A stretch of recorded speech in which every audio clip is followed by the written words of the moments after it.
So this is a full body mobility routine for athletes, for anybody that wants to improve and address more functionality in the hips, ankles, low back, thoracic spine, twisting, anything.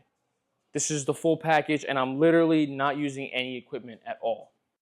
So we are going to start in the Seiza position, seated back, okay, thinking about our quads being in, our heels being out and away from us. So as you can see, my heel is not in, it's out.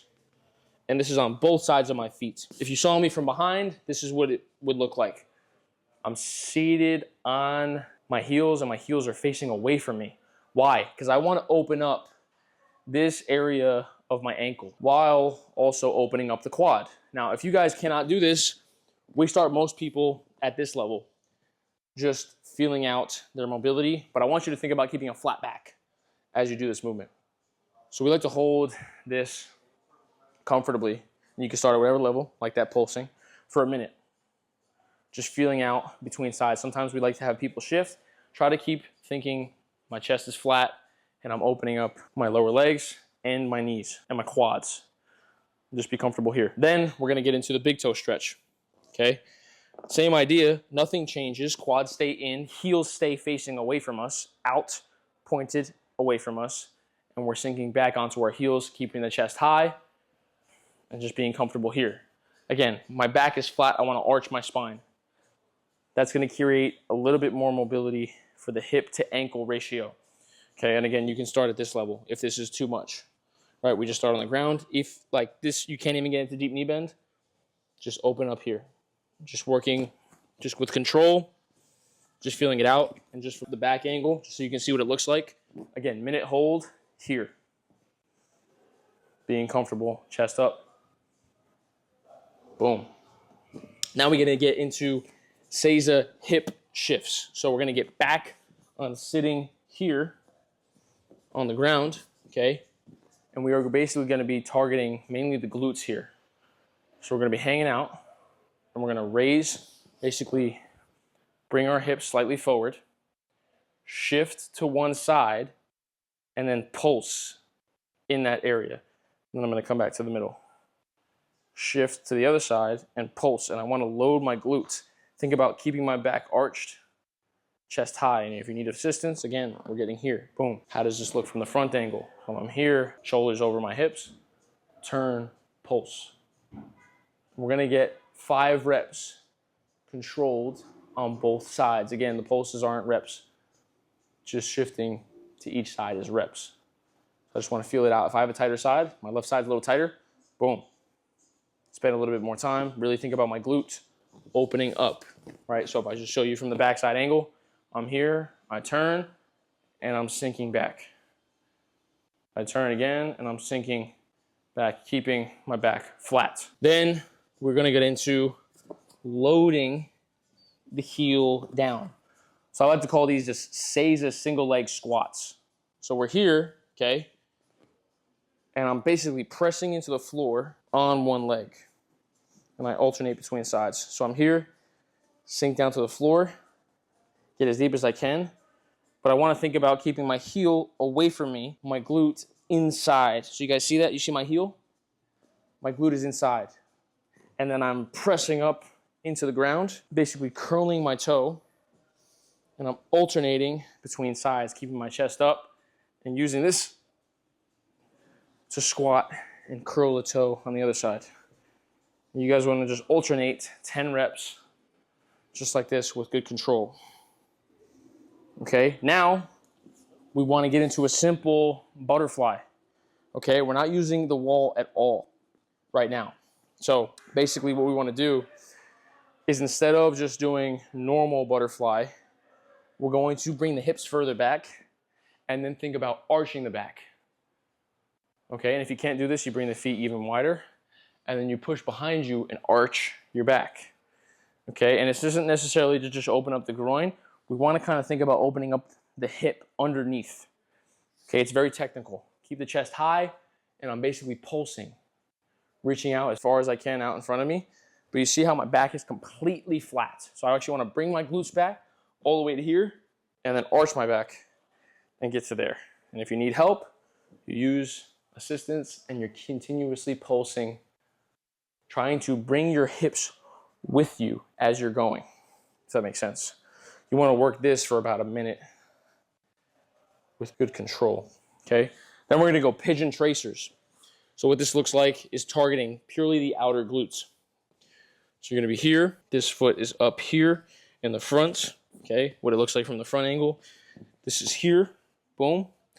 We are loading that heel away from us again. It's pointed that way, the heel.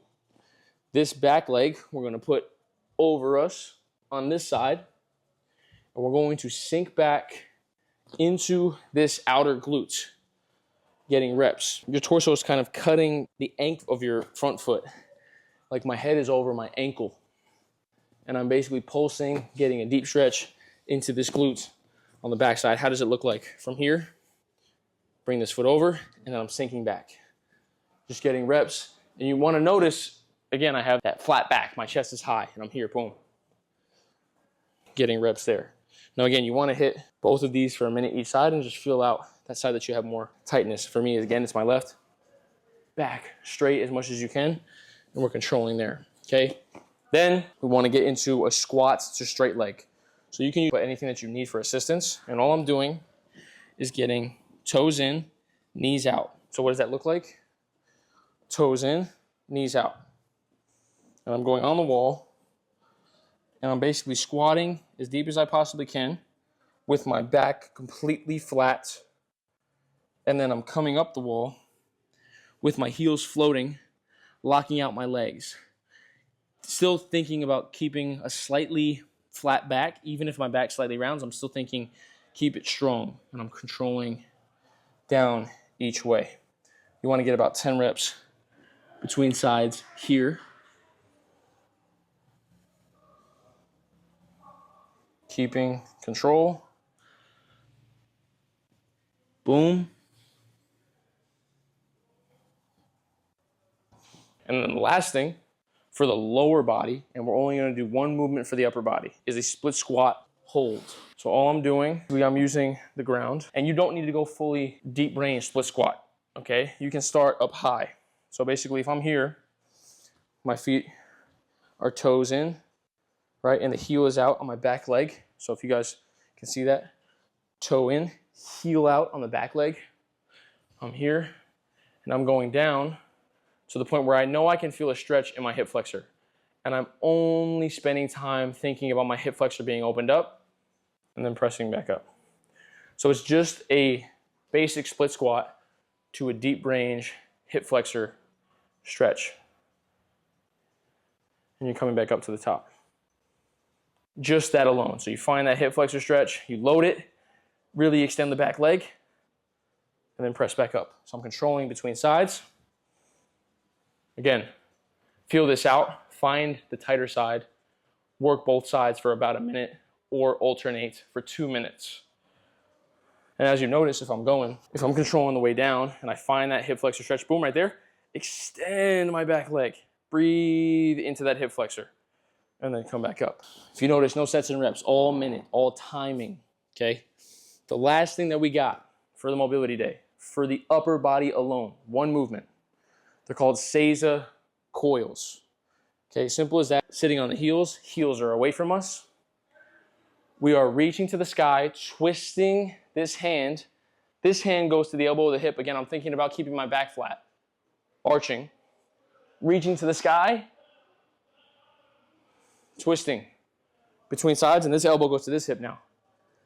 And then I'm reaching to the sky. I want to twist. I want to look at my hand. Do you see how I'm twisting in the air? And I'm reaching, and I want to feel this whole chain open up, including my shoulder joint. Twist, reach as high as I can, arch my back, and I'm alternating between sides. You can get as many reps as you want. I like to go for literally just a minute of me doing this between sides. And you want to think about kind of keeping that flat base. You may feel some twisting in the hip go on. You want to think about when you bring this elbow hit to the hip down, hike your hip up as you're reaching to the sky, keeping a flat back. That's going to be a game changer for you. So think about those cues real quick. Hike your hip up, keep the back flat, and then twist. And breathe into the rib cage on both sides. This is why it's basically a full body upper movement. And you're going to have great mobility, be able to get into all these different ranges of motion, be able to get into very deep ranges here, right? Be comfortable, be strong, okay? Work this consistently. You'll be able to get to a very high level, whether you're at a complete beginner level, doesn't matter. Just find what works for you, the progressions and regressions that I showed in this video. This has been the mobility video that's helped me the most, honestly, in my athletic career, just being really consistent with these movements alone. So I hope this helps. Let me know if you have any questions below, and stay locked in.